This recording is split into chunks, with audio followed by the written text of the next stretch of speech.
अस्सलाम वालेकुम नाज़रीन, आप देख रहे हैं प्रोग्राम खबर ये है और मैं हूं आपके साथ उस्मान ओमान। नाज़रीन, 4 माह की कोशिशों के बाद लाई गई टैक्स एमनेस्टी स्कीम नाकाम हो गई है। ताजरों की जानिब से इस स्कीम को कोई खातिर खा रिस्पॉन्स नहीं दिया गया है, यानी कि हुकूमत ताजरों को राम ही नहीं कर सकी है। इस हवाले से आज के प्रोग्राम में हम बात करेंगे। हारून साहब, 4 महीने कोशिशें की गई, दावे किए गए बड़े बड़े कि 10 लाख लोगों को हम टैक्स नेट में लाएंगे, लेकिन आए सिर्फ 131 लेकिन 305 भी आ रहा है, 1000 भी आ रहा है, 131 भी आ रही है और 1000 जो SB आ रहा है वो कहते हैं 1000 से कुछ ज्यादा लोग आ गए, लेकिन मीडिया पे 305। चलिए ये तो अभी कहना मुश्किल है कि कितने हैं, लेकिन 1000 भी हैं तो 1000 से कम ही है, कुछ भी नहीं है। देखिए, पहली बात तो यह है कि टैक्स कोई देना चाहता नहीं है, हुकूमत की रेट ही नहीं है, हुकूमत ले सकती ही नहीं है। ऐसी जो रिलेशनशिप है ना ताजरों के साथ, चंदा लेने की रिलेशनशिप है नून लीग की। पीपल्स पार्टी को तो चंदा भी नहीं देते, चार्ज देते हैं, उनको तो वैसे उखाड़ फेंकते हैं गद्दार करार देके। बात यह है कि एक बिजनेसमैन ने लाहौर के एक बैंक से लिए 25 करोड़, एक से लिए 20 करोड़, और लोगों को बताया एक बैंक से 20 करोड़ लिए, एक 25 करोड़। मैं कोई कहानी नहीं सुना रहा हूँ, वाकया बता रहा हूँ आपको। और 2 मर्सिडीज नई कारें खरीदी। किसी ने कहा मलिक साहब आप कर क्या रहे हैं, ये मर्सिडीज वापस कैसे करेंगे? उसने कहा कौन वापस करेगा, मैं पागल हूं वापस करूं? 10 साल के बाद 2, 4, 5 करोड़ रुपए दे दूंगा किसी एमनेस्टी में, किसी तरह कोई सिफारिश तिगड़म ला के। हम पैसे वापस करने के लिए नहीं लेते बैंकों से। कई 100 अरब रुपए माफ हुए भाई। टैक्स नवाज शरीफ नहीं देता, जरदारी नहीं देता, लोग पागल हैं टैक्स में, वो ये सोचते हैं, यानी उनका जो अंदाज़ फिक्र है, ये सब लुटेरे हैं। टैक्स लेने का ये तरीका है। ये मैं तो हैरान हूं, ये इसहाक डार साहब क्या करते क्या है, ये सोचते किस तरह। और उससे ज्यादा अफसोस हारून अख्तर पे है। नहीं हो सकता ये भाई, पहले तो खुद टैक्स दें, ठीक है? नहीं दिया पहले, कोई बात नहीं, कहीं से बिकने करनी पड़ती है ना, दें टैक्स, बिकने करनी है, अपने पैसे लाएं वापस बाहर से। शनाख्ती कार्ड के लिए आपने देखा बाहर कतारें लगी होती है नादरा के, बिल्कुल लगी होती है। जिस चीज की जरूरत होती है, जब टैक्स देने की जरूरत पड़ेगी ना, शनाख्ती कार्ड का नंबर, उसका नंबर बनाए और उसे रिलेट करें बैंक अकाउंट, फलां, तालीम, ये वो, और इंसेंटिव भी दें। लोगों का पैसा है और वो इस तरह ना खर्च करें। वो आज किसी ने लिखा है 10,000 स्कूल बन सकते हैं 162 अरब रुपए से, जिम्मेदार आदमी ने लिखा है। 40 अरब रुपए से पूरे मुल्क को साफ पानी मिल सकता है। फिर यह है कि सारी दुनिया में जो टैक्स देने वाले हैं उन्हें मराहत दी जाती है। यानी टैक्स लिया किस लिए? मैं देता हूं, मेरा ख्याल है कोई 70-80 लाख रुपए कम से कम होंगे, मैंने कभी शुमार नहीं किया, 1 करोड़ रुपए होंगे टैक्स के। कोई और आदमी है 10 लाख रुपए देता है, ठीक, जब वो 20 साल 25 साल टैक्स देता रहे, 10 साल देता रहे, तो आखिर में कोई इंसेंटिव उसके लिए होना चाहिए। उसको इनको कौन टैक्स देता है? ताजरों को बड़े लालच भी दिए गए इस टैक्स एमनेस्टी स्कीम में, लेकिन क्या वजह क्या बनी कि ताजरों ने तो स्कीम को कोई वैल्यू ही नहीं दी? देखिए, एक तो इसमें 2 बातें हैं। एक तो यह है कि हम बहुत जरा ज्यादा जल्दी नतीजे अखज कर रहे हैं। We are jumping to the conclusion. 1 Feb को इसका, यानी आज से, यानी जब महीना शुरू हुआ तो ये नोटिफिकेशन आया कि जनाब ये एमनेस्टी स्कीम है, और 29 तारीख अब उसकी डेट है कि 29 तारीख आज क्या तारीख है? आज 28, कल तक ये जल्दी क्या है? अच्छा, इसमें कल तक 10,000 और भी दे दें।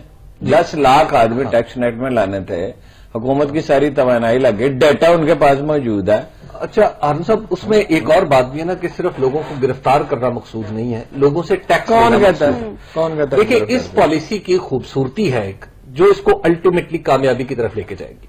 इसमें खूबसूरती यह है कि अगर कोई टैक्स फाइलर नहीं है तो उसको बैंक में अपनी ट्रांजैक्शन के ऊपर कोई ना कोई टैक्स 0.6% तक देना पड़ेगा। एक तो यह है कि इसमें स्टिक एंड कैरेट दोनों है। दूसरा यह है कि अब हुकूमत के जो मेरी मालूमात हैं, हुकूमत ने 15 तारीख को आइंदा महीने की एक अपना रीजनल टैक्स कमिश्नर्स हैं उनको बुला लिया है कि जनाब अब जरा हमने, यानी जिसे कहते हैं न्यूज टाइट करना है, वो कैसे करें। यार ये क्या 10 लाख लोगों की फहरिस्त है। ये क्या दास्तान है अमीर हमजा आपने शुरू किया है? अच्छा, आपके गिरफ्तार कर लिया जाए ऐसा? ये कौन कह रहा है? मैं तो इसके बरक्स कह रहा हूं, इंसेंटिव दें। क्या इंसेंटिव दें? सारी दुनिया में जो होते हैं, तो वही तो इंसेंटिव नहीं, कौन तो फिर नहीं, नाकाम हो गई ना। हारून साहब, एमनेस्टी स्कीम 1 दिन के लिए होती नहीं है और 15 दिन में तो नाकाम। जनाब वाला 7 इससे पहले आ चुकी, यही अंजाम हुआ। 7 इससे पहले आ चुके ये। अच्छा चलिए इसको, ये गुफ्तगू रिकॉर्ड हो रही है ना जी बिल्कुल। ये 6 महीने के बाद 2 महीने के बाद फिर देख लीजिएगा, नहीं देंगे ये टैक्स। इनकी रिलेशनशिप चंदा लेने की है, टैक्स लेने की नहीं है, माफ करने की। ये मिडिल क्लास के लिए ये और अमीर तबके के लिए कि ये चिरागा है। ये जो मैंने किस्सा आपको बताया, नाम बता दूं, अच्छा नहीं लगता, ये खुद यही कर रहे हैं। 17 बरस के बाद तो कर्ज वापस किया नवाज शरीफ साहब ने। जरदारी साहब के एसेट्स के बारे में आपको क्या अंदाजा है? मिनिमम $2-3 बिलियन से लेकर $15 बिलियन तक है। कभी उन्होंने टैक्स दिया? नवाज शरीफ साहब ने 95, 96, 97 500 रुपए टैक्स दिया। 500 रुपए। अच्छा एक और मैं उस वक्त देता था 10-15 हजार रुपए लेकिन अब तो ये देखना पड़ेगा ना कि उनके नाम पे बिजनेसेस क्या है। और यार नाम का क्या मतलब है? ताजरों वो के क्या नाम देते हैं, उनके लाभ देख, तो उनको किसी लाभ का तो देंगे। बिजनेस है। हाँ। और कभी यार दुनिया में ऐसा भी तारीख इंसानी में वाकया हुआ है कि एक आदमी एक मुल्क का हुक्मरान हो और उसका बिजनेस दूसरे मुल्क में। हबीब कभी साहब, दुनिया में ताजरों ऐसा की हुआ? जानिब से ये अच्छा, इल्जाम नवाज शरीफ का क्या मतलब है? इसहाक डार साहब का बिजनेस कहाँ है? नवाज शरीफ साहब का उसका कहाँ है? अपना जरदारी साहब का कहाँ है? सरे महल किसका था, कहाँ था? हारून साहब, इससे अगर और सैकड़ों आदमी, इससे इन्फ्लुएंस अगर ये है कि ये सारा जो बाहर बिजनेस हो रहा है ये गैर कानूनी है, तो मेरा ख्याल है ये इन्फ्लुएंस ठीक नहीं है। और क्या? देखिए दूसरे मुल्कों में कवानीन यार बड़े सख्त शर्म से हैं। डूब मरने की बड़े बात सख्त है। है। किसी मुल्क का यूके में कवानीन बड़े सख्त है लॉन्ड्री के। जी, लॉन्ड्रिंग के तो कवानीन सख्त हैं बिल्कुल। उनके लिए, अपने शहरियों के लिए। जो बाहर से पैसा है वो तो उनका बेनिफिट है। और मैं ये कब कह रहा हूं, आप कहते गिरफ्तार करें, मैं कब कह रहा हूं गिरफ्तार करें? मैं तो इसको उलट कह रहा हूं। मैं कह रहा हूं हिकमत से, तदबीर से, सलीकामंदी से। गवर्नमेंट की कोई रिट तो हो ना, मॉरल अथॉरिटी है ना, कानूनी इख्तियार इस्तेमाल करते हैं। यानी आप ये कहना चाह रहे हैं- एक मिनट, कितने वाकयात मैं आपको बता सकता हूं। रहीम यार खान में एक इनकम टैक्स कमिश्नर आया, ऑफिसर आया, उसने कहा मैं रिश्वत नहीं लूंगा, बिल्कुल, न लेने दूंगा न देने दूंगा। आप खुद ही बढ़ा दें, 3 गुना बढ़ गया 24 घंटे में। हारून साहब देखिए, बात यह है कि टैक्स कलेक्शन एक पेचीदा मामला होता है। ये पेचीदा मामला नहीं। एफबीआर का चेयरमैन देखिए, लगा है। हाँ। दुनिया में कैसे पेचीदा मामला, दुनिया में कैसे लिया जा रहा है? कल्चर ओ, है।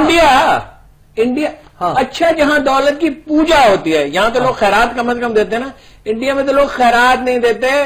25 लाशें हर रोज दिल्ली शहर में भूख से मरने वालों की उठाई जाती मतलब यह है है कि यहां दौलत से उतनी मोहब्बत तो नहीं है। इससे अब देखिए टैक्स एमनेस्टी जो है, इस टैक्स एमनेस्टी के हवाले से हम बहुत तेजी से कंक्लूजन निकाल रहे हैं। हमने ये समझा कि हमने स्विच अरे ऑन 2-4 साल के बाद स्विच ऑन किया है और उसके बाद टैक्स नहीं, बाहर आ रहा है। 2-4 साल के बाद निकाल लेंगे। हाँ, भुट्टो ने बर्बाद किया इस मुल्क की इकोनॉमी और इंडस्ट्री को। उससे पहले अयूब खान ने बर्बाद किया, मशरकी पाकिस्तान की अलहदगी की बुनियाद रखी, याहिया खान ने किया। बेनजीर ने इतनी लूट मार की जिसकी कोई आदमी उसको कहते हैं शहीद बेनजीर भुट्टो दुख्तर मशरक। ये कर रहे हैं। अब ये इसका कंक्लूजन 2050 में निकाल लेंगे। और उन सब असल बात तो यह है कि जो टैक्स एमनेस्टी है वो तो आज के लिए 2015-16 के लिए, तो बाकी जो तारीख जो होगा उसको तो अच्छा, छोड़ 2-3 देना। हफ्ते के बाद देख लेंगे ना। असल तारीख बात तो नहीं है, कल शाम को 2-3 खत्म हो रही है। हफ्ते अच्छा, 2-3 महीने के बाद देख लेंगे। अल्लाह अल्लाह आपकी काम जिंदगी देखिए, दे। ताजिर जो बात कर रहे हैं इसको देखिए, इसमें जब आपने ताजर टैक्स तो जून एमनेस्टी तक की बनाई, मोहलत भी मांग रहे हैं। बिल्कुल अगर देश यार का ये मसला है- लेना नहीं चाहते, वो देना नहीं चाहते। अच्छा, ये आपके आपके लिए लिए जो चीजें जरूरी, हाँ, ये कब कैसे- लिया गया? जब 16% था जवाहरलाल के जमाने में, 12% 1990 में था नवाज शरीफ के जमाने में। ये कम होता गया ना, हाँ, तो उसके और बाद उसको वहीं तो बरकरार रखा जा सकता था। तो आपकी इंडस्ट्रियल ग्रोथ भी तो कम हुई ना। आपका तो बहुत सारी चीजें कम हुई। कौन कहता है? 99 में आप 98 में हमारी आपको इकोनॉमी तो पाबंदियां भी तो लगी 75 ना। बिलियन डॉलर से 300 अच्छा, बिलियन अब डॉलर की देखिए, हो गई। 300 बिलियन डॉलर एक की हो गई, मिनट, तो एक आपने मिनट, 300 बिलियन डॉलर एक खर्चा मिनट। करना है। 75 बिलियन डॉलर से 300 बिलियन डॉलर ठीक की है। हो गई इकोनॉमी हमारी। जी। एक बहुत बड़ी खुशहाल क्लास पैदा, मुशर्रफ के जमाने में तो एक मिडिल क्लास पैदा हुई, उसे टैक्स लिया जा सकता था। और मैं ये कब कहता हूं आप एक दिन में ले, मैं कहता हूं कि ग्रोथ शुरू तो हो ना, डेवलप। 30 लाख आदमियों का यार डेटा पड़ा हुआ है, जिनके बच्चे बड़ी गाड़ियों में सफर करते हैं, जो बड़े घरों में रहते हैं, गर्मियों की छुट्टियां यूरोप में गुजारते हैं, जिनकी बेगमात जेवरों से लदी फदी रहती हैं। ये टैक्स मिथ्स क्यों नहीं लिया जाता? मिथ्स है। क्या अच्छी में पाकिस्तान के अंदर ये कोई फैक्ट नहीं है। कौन सा? देखिए 30 लाख लोग ये उन, मिथ है। उन स्कूलों में देखिए बात ये है- यार very हाँ, अच्छा है, हाँ, नहीं बात है। करेंगे, इस पर हम बात करेंगे। एक ब्रेक उसने कहा लेंगे नहीं। और ब्रेक के बाद भी हम इस स्कीम के हवाले से गुफ्तगू का सिलसिला जारी रखेंगे।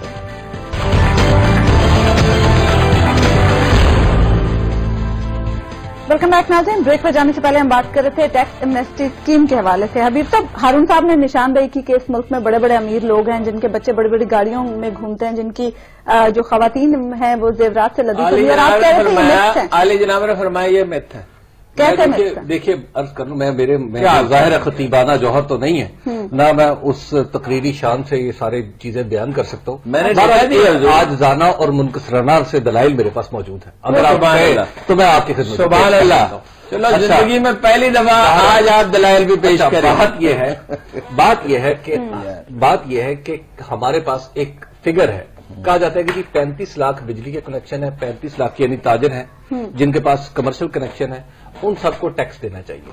अच्छा, इसमें ये टेक्निकली बात ठीक है, उन सबको टैक्स नहीं देना, जरूरी नहीं कि वो सारे टैक्स नेट में आए, क्योंकि एक 5 सिगरेट वाले के पास भी बिजली का कनेक्शन जो है वो कमर्शियल है, हो सकता है वो टैक्स नेट में ना आए, उसे रिटर्न देना। अच्छा, दूसरी बात यह है ना, जो जितने लोगों की आप बात कर रहे हैं कि जो जहाजों पे जाते हैं, जो जिनके बच्चे जो है वो बड़े स्कूलों में पढ़ते हैं, उन सब की फीसें जो हैं वो पिछले बिल फाइनेंस बिल में कनेक्ट कर दी गई। यानी जब वो फीस पे करते हैं तो उसके साथ एक सर्टेन अमाउंट ऑफ टैक्स भी पे करते हैं जो एडजस्टेबल है। अगर आप टैक्स रिटर्न फाइलर है तो उसमें एडजस्ट हो जाता है। क्या यार उसने शायर ने कहा था, मिले जो हश्र में ले लूं जुबान नासे की। उसके बाद अजीब चीज है ये तूले मुद्दागले। ओ भाई, अब सारी दुनिया में ये होता है। सारी दुनिया में क्या होता है? एक बड़ी सादा बात है, ये फलसफे की बात ही नहीं है। सारी दुनिया में हर आदमी को जो कमाता है टैक्स रिटर्न जमा करानी होती है, नंबर 1। नंबर 2, सवाल नहीं है टैक्स 10 करोड़ दे, 10 रुपए दे। तीसरी बात मैंने ये कही है कि अमीर तबका टैक्स नहीं देता। आपको नाम लेके बताया नवाज शरीफ का 500 रुपए टैक्स है, आप कहते हैं उनके नाम पे कारोबार नहीं था, उनके नाम पे था। असल जो टैक्स है ना वो आपकी तालीफ कल्ब के लिए नहीं देना किसी ने। टैक्स जो है यार को बात बोल जा रहे हैं, सारी दुनिया के लोग टैक्स लेते हैं, हम क्यों नहीं देते? हम अपने एतराज को जरा रीमॉडल कर लें। अच्छा, बिल्कुल ठीक कर रहे हैं जो बात ये नहीं, मैं कह रहा हूँ। अच्छा हबीब साहब, अभी आप कह रहे हैं कि टैक्स एफबीआर को देना। देखिए टैक्स एफबीआर, ताजिर ये कहते हैं कि एफबीआर ही टैक्स कल्चर को प्रमोट नहीं करना बात चाहता। यह कि यही तो रुकावटें होती हैं। आपका एफबीआर के अंदर जो एक जमूद है वो टैक्स कल्चर के रास्ते में रुकावट है।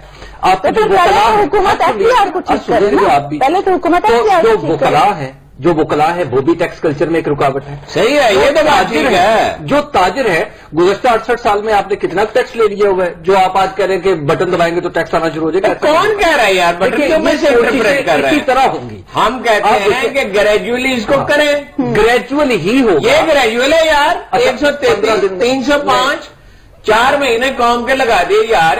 सब एक कुछ हुजूर, चंद बड़े टैक्सखोरों को पकड़ लेना, चंद बड़े टैक्सखोरों को। पहले तो खुद दे नवाज शरीफ साहब टैक्स देना पड़ेगा। आई टेल यू, अगर गए तो इस दफा इस पे जाएंगे, किसानों को हलाक करने पे जाएंगे, दूसरे इस पे जाएंगे इस दफा, और आ नहीं सकेंगे। बहरहाल जी, हम तो दरखास्त ही कर सकते हैं मुअल्लफातुल कुलूब का एक बना ले और टैक्स दे दिया करें कि भाई ना मैं बिजनेस करता हूं। यार कौन ये बात कह रहा है? आप एक बात करके उस पे एक मफरूजा पहले खुद कायम किया, फिर उसमें एक दलील उठाई। कौन कह रहे हैं? हम कह रहे हैं अमीर आदमी से टैक्स, आदमी से हर टैक्स। हम क्या कह रहे हो? या लिया जाता था 16%, अब क्यों 8-9% रह गया? अब देखिए कि जो टैक्स एमनेस्टी स्कीम्स हैं ये कोई आज की तो नहीं है। साथ आप खुद बता यार, ऐसी आप दलील देते हैं, ठीक है।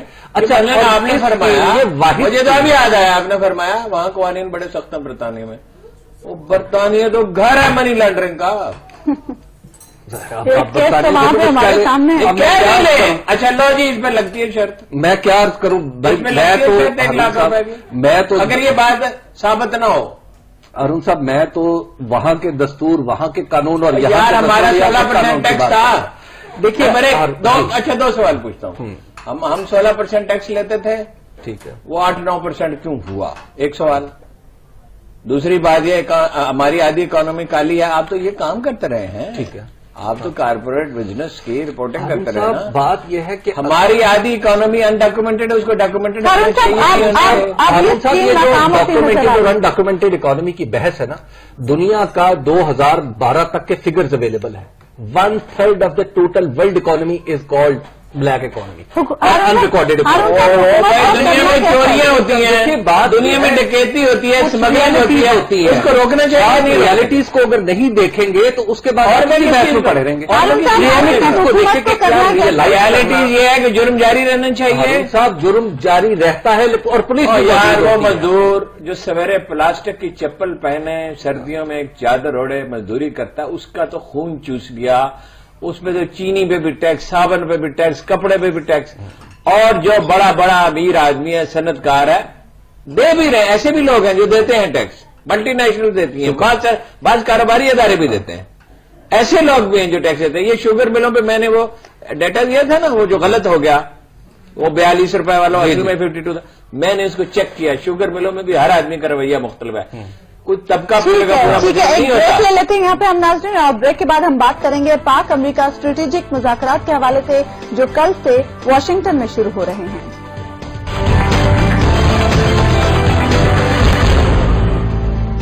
वेलकम बैक नाज़रीन, पाक अमेरिका स्ट्रेटेजिक मुज़ाकरात का छठा मरहला कल से वाशिंगटन में शुरू हो रहा है। पाकिस्तानी वफ्द की क़यादत सरताज अजीज करेंगे, जबकि अमरीकी वफ्द की क़यादत जॉन कैरी करेंगे। हम सब अमरीकी महकमा खारजा ने इसे बहुत अहम करार दिया है, हमारे लिए इसकी क्या इम्पोर्टेंस है? कोई ठीक है, अहमियत तो ऑब्वियसली अब पाकिस्तान अमेरिका मुज़ाकरात में अहमियत तो है, लेकिन वो पहले से मैसेज दे रहे हैं कि हम और मुतालबात करेंगे। और क्या मुतालबात करेंगे? सदर ओबामा के लिए खाना पका के भेजा करें। जो पाकिस्तान आर्मी कर सकती थी उसने कर दिया। उस पे सॉरी इराक वार पे, और इस पे 4 बिलियन, वाशिंगटन पोस्ट लिखता है 4 ट्रिलियन डॉलर जाया कर चुके अमरीकी। किया तो जो कुछ है पाकिस्तान आर्मी ने किया है, और ऑपरेशनल अखराजात दिए उन्होंने, थोड़ी सी मदद भी दी। क्या दिया? 22.5 बिलियन डॉलर्स, जो अखराजात में ज्यादातर उसका हिस्सा तो ऑपरेशनल अखराजात पे सर्फ हुआ। खुद 4 ट्रिलियन डॉलर जाया कर दिए, मिडिल ईस्ट को गैर मुस्तहकम कर दिया। इस इलाके में अमरीकियों ने क्या हासिल किया? उन्होंने तालिबान का क्या बिगाड़ लिया? वो तो इतनी फजूल लग बात है, इससे भी सख्त लफ्ज इस्तेमाल करना चाहिए। हमने F-16 दिए हैं तो अब हमारे भी मुतालबात हैं। उनसे कोई पूछो, भाई साहब को होश की दवा करो, 16 वो F-16 के हमने तुम्हें पैसे दिए हैं, इसके बदले में हमसे तुम क्या चाहते हो? शर्म तुम्हें आती नहीं है? वो इंडिया की 3 लाख आर्मी हमारे बॉर्डर पे है, प्रेशर है, बलोचिस्तान में वो टेररिज्म कर रहे हैं, कबायली पट्टी में कर रहे हैं। तालिबान का अमरीकियों के पास से रिकॉर्ड है ना, ऐसे ही नहीं दिया उनको। तालिबान की मदद कर रहे हैं। 60 हजार आदमी हमारा कत्ल हो गया। 40 से 60 हजार का फिगर है, अब मेरे पास तो मुस्तरद नहीं है, बहरहाल ये जो फिगर आते हैं। $100 बिलियन का एक छोटी सी इकोनॉमी में हमारा नुकसान हो गया, मुल्क गैर मुस्तहकम, उसके नतीजे में सरमाया फरार हो रहा है। तो हम तुम्हें क्या दें? जो देगा अमेरिका देगा। और अगर सरताज अजीज साहब या नवाज शरीफ साहब कोई बात उनकी मानते हैं गलत, जो सही बात है वो तो माननी चाहिए। तो कौम उनसे एक दिन हिसाब लेगी इसका। जनाबे वाला क्या ये, अच्छा वो ऐसी फैला रहे हैं, टेररिज्म पे बात है, और इंडिया की हेजमनी चाहते हैं इस इलाके में। एनर्जी है, एजुकेशन है, फलां है, बोले कुछ भी नहीं है, टेररिज्म पे बात है। और टेररिज्म से उनकी मुराद क्या है? देखिए, उनका एक बैनुल अक़वामी मसला है, इंटरनेशनल टेररिज्म उनका मसला है। They were told by the leadership of Pakistan army, हमारा मसला नहीं है इंटरनेशनल टेररिज्म, हमारा मसला है हमारा मुल्क, उसकी सरहदें, जहां हमारी जिम्मेदारी है यहां से न जाएं। ये ठीक है, बिल्कुल। अच्छा कमाल है, हमसे तो उनके और मुतालबात होंगे, और ये करो और ये करो, डू मोर। और इंडिया से क्यों नहीं करते? अपने भतीजे से क्यों नहीं करते? मोदी चाचा, जनाब मोदी साहब अकड़ गए, कमाल है। अब पाकिस्तान को ये साबित करना होगा। अगर मैं नवाज शरीफ साहब की जगह होता तो कहते तो शीशा देखा कि भाई अपनी शक्ल देखी है, टेररिस्ट, कातल, 2000 आदमी तूने मारे थे, बेशर्म, तू हमसे कहता है? जो बलोचिस्तान में टेररिज्म कर, तू हमसे कहता है? जो लोग रोज बेगुनाहों का कत्ल करता है, हबीब साहब तुम साबित करोगे, हम नहीं साबित करेंगे। सिर्फ उसका नहीं मसला। मुज़ाकरात में हमारा रवैया, हमारा स्टैंड क्या होना चाहिए? देखिए, बात यह है कि ये मुज़ाकरात जो है ना, ये मौजूदा गवर्नमेंट इसमें बड़ी अपनी आप यूं कहिए कि एक प्राइड लेती है कि ये मुज़ाकरात हमने रिज्यूम करवाए। کیونکہ اس سے پہلے جب وہ ریمنڈ ڈیوس والا واقعہ ہوا، سلالہ چیک پوسٹ والا واقعہ ہوا، اور ان دونوں کے درمیان میں ایبٹ آباد والا اسامہ بن لادن والا واقعہ ہوا، تو ان مذاکرات کے راستے میں کبھی کوئی رکاوٹ آ جاتی تھی، کبھی جنرل اشفاق پرویز کیانی صاحب آ جاتے تھے، کبھی کیا انہوں نے سپلائی روکی تھی 7 مہینے کے لیے؟ وہی صحیح روکی تھی نا. کبھی شاہ محمود قریشی صاحب آ جاتے تھے، کبھی یہ دونوں آ جاتے تھے. تو خیر اس دور میں جو مطالبات تھے نا، جو انہوں نے پہلی میٹنگ میں پیش کیے تھے، وہ یہ تھے کہ جناب آپ ہمارے ساتھ سول نیوکلیر ڈیل کریں، آپ ہمیں F-16 اور دیگر اکوپمنٹس دیں، اور آپ بھارت کو سمجھائیں کہ یہ افغانستان سے دور ہے. انسان کا بچہ بنا. اچھا، اب اس کے بعد جب بیچ میں وقفہ آ گیا، اب پھر دوبارہ ریزمپشن ہوئی، تو ریزمپشن ہونے کے بعد نیوکلیر ڈیل پہ تو انہوں نے اسی وقت کہہ دیا تھا کہ جناب یہ تو 10-15 سال 20 سال بعد دیکھیں گے. اچھا، دوسری بات انہوں نے کہا کہ پولیٹیکلی پھر انہوں نے ویٹ کیا، جب یہ گورنمنٹ آ گئی تو اس کے 2 جو ڈیلز ہوئی تھیں ان ریزمپشن کے بعد، وہ انہیں امریکہ نے آنر کیا.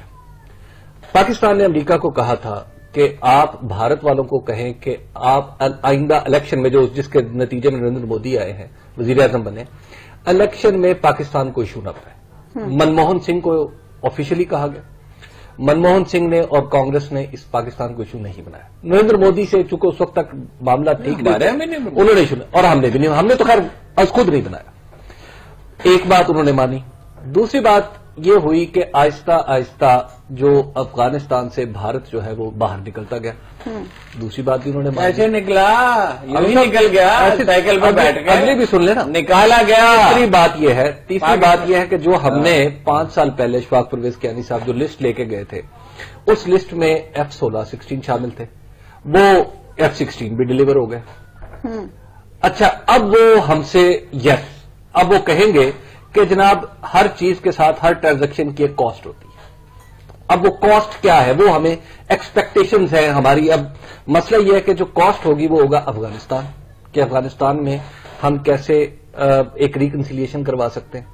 کاسٹ ہوگا ٹیررزم. دیکھیے اشرف غنی صاحب کا جو منع کرنا ہے نا عظما، وہ بنیادی طور پہ اسٹریٹجک ڈائلاگ کے پرسپیکٹو میں دیکھنا چاہیے. یہ پریشر ٹیکٹکس ہوتی.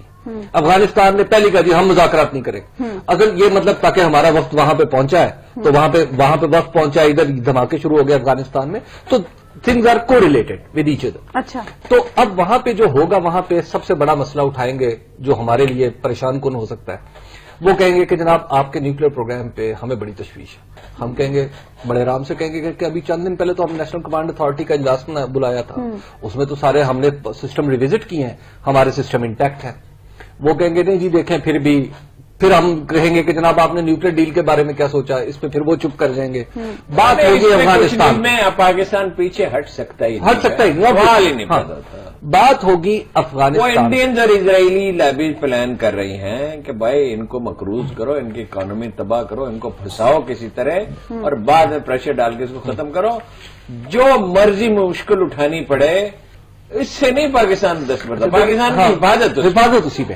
اب دیکھیں اس میں جو ہمارے ساتھ اب جو ان کا پرابلم ہے وہ ہے، اب میرا خیال ہے کہ وہ زیادہ کیٹیگوریکل ٹرمز میں جان کیری جو ہوں گے وہ ہمارے مشیر خارجہ کو بتائیں گے کہ جناب افغانستان کا مسئلہ حل کریں، کیونکہ ہمارے چیف آف آرمی اسٹاف بھی اس میں بائی دا وے انوالو ہیں. وہ قطر گئے ہیں، قطر جا کے انہوں نے وہاں کی حکومت، وہاں پہ جو چیزیں ہو سکتی ہیں کریں کیا.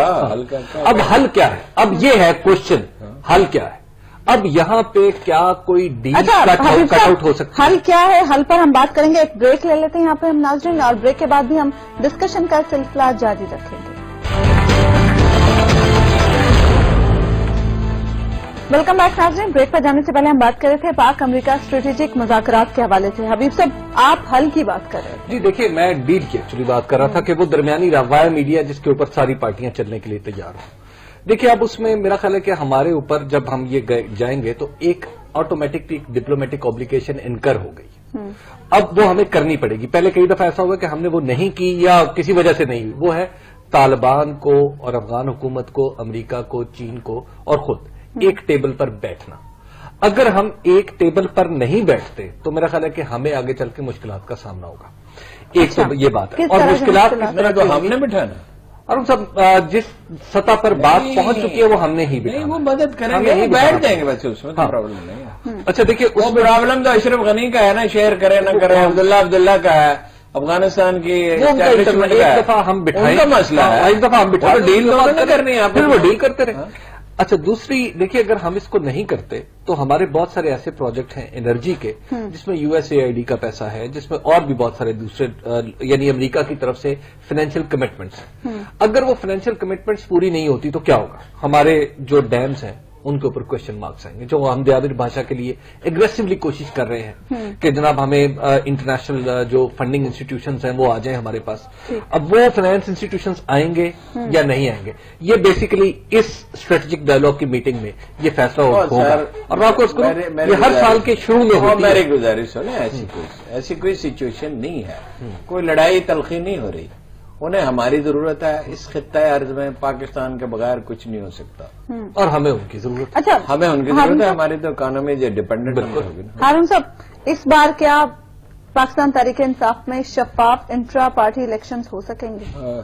جب تک میرا بھائی سیف اللہ نیازی وہاں بیٹھا ہے اور کچھ لوگ بیٹھے ہیں، اگلے 3000 برس میں نہیں ہو سکتے. اس کا طریقہ یہ ہے، خود عمران خان اپنے قریبی لوگوں سے کہتا ہے کہ یہ سیف اللہ نیازی جو ہے اس پہ میرا کوئی رتی برابر ٹرسٹ نہیں، لیکن ہٹا نہیں سکتا اس کو. دیکھیے ایک لیڈر کا نام نہیں میں لوں گا، اس نے ٹکٹ بیچے اسٹیبلش ہو گیا، انویسٹیگیشن ہو گئی. عمران خان نے کہا کاروائی کریں گے، یہ وہ کاروائی شروع ہوئی، وہ اٹھ کے کھڑا ہو گیا، الٹا عمران خان نے اسے معافی مانگی. یہ جب آپ کمپرومائز کرنا شروع کرتے ہیں نا، پھر اس کی کوئی حد نہیں ہوتی. وہ تو معلوم ہے ٹکٹ کی انہوں نے بیچے، کسی کو ہٹایا، دھاندلی کی انہوں نے کی، جس کو ہٹایا. جب سزا نہ ہو، خوف نہ ہو، سوال ہی پیدا نہیں ہوتا. اس طرح یہ فیئر الیکشن کرا لیں. اتنی دھاندلی اس لیے نہیں ہو سکتی کہ اس میں تو گنتی کے آدمی تھے، انڈائریکٹ الیکشن تھے نا. انہوں نے چنے کاؤنسلر، ریپرزینٹیٹو انہوں نے خریدے. وہ تو جسٹس وجود ان کے پاس کنفیشن پڑا ہوا ہے ایک آدمی کا کہ اتنے پیسے تو میں نے دیے اور اتنے اپنا فلاں نے دیے اور اتنے فلاں نے دیے اور جہانگیر ترین اور یہ پر خٹک. ٹھیک ہے نا جی. وہ تو مجھے تو اس کی پوری رودات پتا ہے. اب یہ رات بدل گئے ہیں، اب یہ پادشاہ ہو گئے ہیں، سوال ہی پیدا نہیں ہوتا. دوسری بات یہ ہے کہ پاکستان کا ماحول سازگار اس طرح کے الیکشن کے لیے، الیکشن تو ہونے چاہیے مگر اس طرح کے الیکشن نہیں. کچھ اچھے لوگوں کو آگے بڑھائیں، کوئی اشارہ دیں، کوئی یہ کریں. اس میں کوئی عالی جناب کے تو بس کی بات ہی نہیں ہے.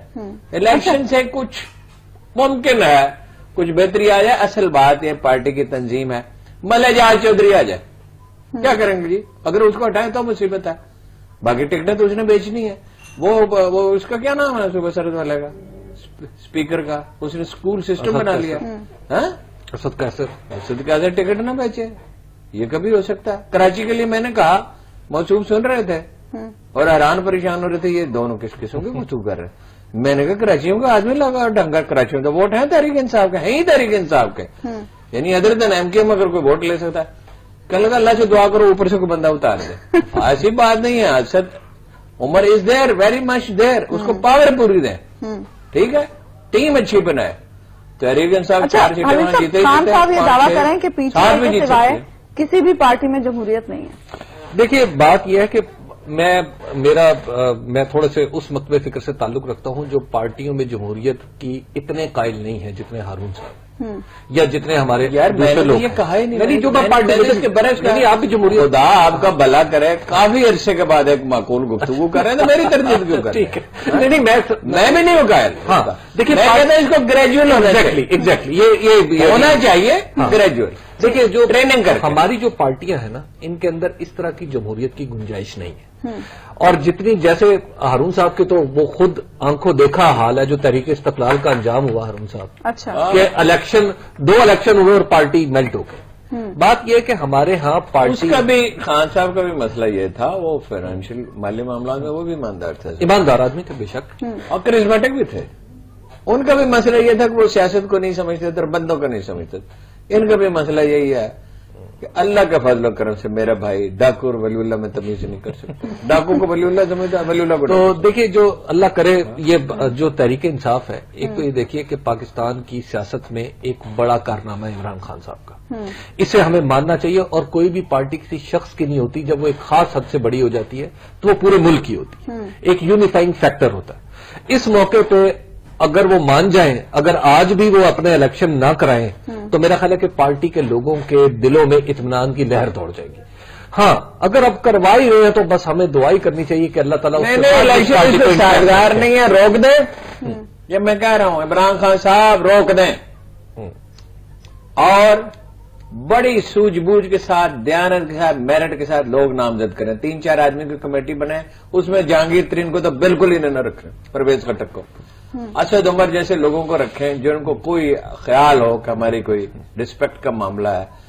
आदमी अच्छे हर कहीं होते हैं, आदमी नामजद करें, तैयारी करें, किसी मरहले पर करें, कुछ इलाके में कर लें, फिर दूसरे में कर लें, ट्रेनिंग करनी पड़ती है। कायदे हम करते थे कि दूसरे सूबे से आदमी भेजते थे, वो अखलाकी हालत उसमें बहुत बेहतर थी। वो सूबा सरहद वालों ने कहा आपने नवाब अमदौड़ को भेज दिया, ये तो बड़ा ही शरीफ आदमी है। आपको मालूम है कायदे ने क्या जवाब दिया? उसने कहा ठीक, उन्होंने फरमाया ठीक है, अगली दफा मैं किसी गुंडे को भेज दूंगा। अच्छा हारून साहब, सिस्टम था, सिस्टम। हारून साहब, नई एयरवेज के हवाले से जो खबरें आ रही हैं उस पर बड़ी आपका अच्छी, क्या मुझे तो ख्याल बड़ी खुशी है। नवाज शरीफ साहब ने 2 बड़े आला काम किए हैं, उसमें बिल्कुल पूरी यकसुई के साथ मैं उसके हक में एक नई एयरलाइन बनाए। ये मुलाजम है, इनका भी जितना ख्याल रखा जा सकता रखें, मतलब बर्बाद तो ना हो मुल्क का सरमाया। ठीक। ये डिक्टेट तो उन्होंने कराए, और जो उन्होंने ग्रीन लाइन का किया है वो तो बहुत ही आला काम किया, इसलिए कि कराची के शहरियों को एहसास होगा विफाक को हमारी परवाह है, बिल्कुल। और इसको आगे बढ़ाएं, अंडरग्राउंड रेलवे भी बनाएं, और कोई अच्छी स्कीम लगे। ये पंजाब वाली तो ऐसी फजूल है। एयरलाइन के बारे में एक अर्ज करूं, जी, वो भी इंडिया में बिल्कुल इंडिया सच में है। बनी थी, इंडिया आप अब जैसे एयर इंडिया ना, इस तरह की एक इंडियन एयरलाइंस थी। उसका नतीजा क्या हुआ था? अल्टीमेटली हुकूमत को दोनों मर्ज करके फिर एयर इंडिया बनानी पड़ी। ठीक है, प्रोग्राम मर्ज भी किया जा सकता है, सिचुएशन के मुताबिक होता है। प्रोग्राम का वक्त नाज़रीन खत्म हो। आपसे मुलाकात होगी इंशाल्लाह अगले हफ्ते, अल्लाह ने के बाद।